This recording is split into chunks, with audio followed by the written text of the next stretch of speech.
반갑습니다. 시즌스탁입니다. 2022년 1월 1일 중간브리핑 시작하도록 하겠습니다.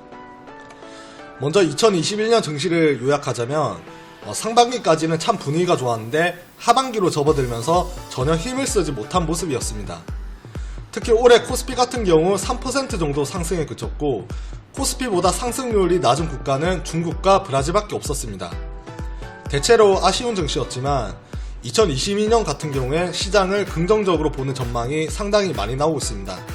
한편으로 오미크론이 확산되고 있지만 이전과 같은 봉쇄 조치는 없을 것으로 보고 있고 오히려 감염병의 영향력이 사람이 관리할 수 있을 정도의 수준으로 약화된다면 경제가 빠르게 회복될 것으로 보고 있기 때문입니다. 특히 하반기에 변이 바이러스가 확산되면서 악화되었던 공급망 병목 현상부터 풀리면 반도체와 자동차를 비롯한 전반적으로 경기 민감 섹터들의 활력이 다시 붙을 것으로 예상하고 있습니다. 또한 올해는 2년에 걸친 코로나에 따라 산업구조 재편에 가속도를 붙는 해가 될 것으로 보고 있습니다.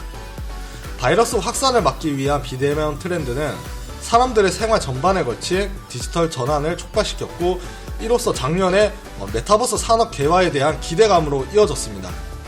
지난해까지 기대감이 증시를 이끌었다면 올해부터는 본격적인 실적과 성과가 동반되면서 시장을 탄탄하게 만들어줄 것이라는 기대감이 있습니다. 물론 그동안 시장을 짓눌렀던 악재들도 있었지만 그러한 악재들이 최근 불확실성 부분에 대해 마무리되는 국면으로 접어들었기 때문에 국내 증시 바닥 탈출에 대한 전망이 더 높다고 볼 수 있습니다.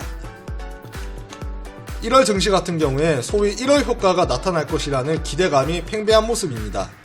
우선 2021년 4분기 실적 시즌에 대한 기대치가 여전히 높고 특히 1월에 개최되는 세계 최대 IT 가전 전시회인 CES와 글로벌 바이오 기업들의 잔치로 불리는 JP 모건 헬스케어 컨퍼런스가 열리면서 국내에서는 대선을 앞둔 주요 후보들의 정책 효과도 본격화될 것이라는 기대감이 높기 때문입니다. 1월 중순부터는 4분기 실적 발표가 시작되기 때문에 중요한 분기점으로 될 것으로 보고 있고 미국 통화정책에 대한 불확실성도 마무리 국면이고 이미 금리 인상에 대한 불안이 상당 부분 선반영된 상황이기 때문에 이러한 일정과 요인들이 지수 낙폭을 제한시키며 오히려 기대감이 증시를 이끌어갈 것으로 예상하고 있습니다. 그리고 외국인 수급도 회복하고 있는 시점이기 때문에 낙폭 과대주와 정책 수혜주들을 꾸준히 체크해가면서 1월을 준비하도록 하겠습니다. 모두 2022년 새해 복 많이 받으시고 올 한해는 계좌의 혁신을 만들어내도록 하겠습니다. 감사합니다.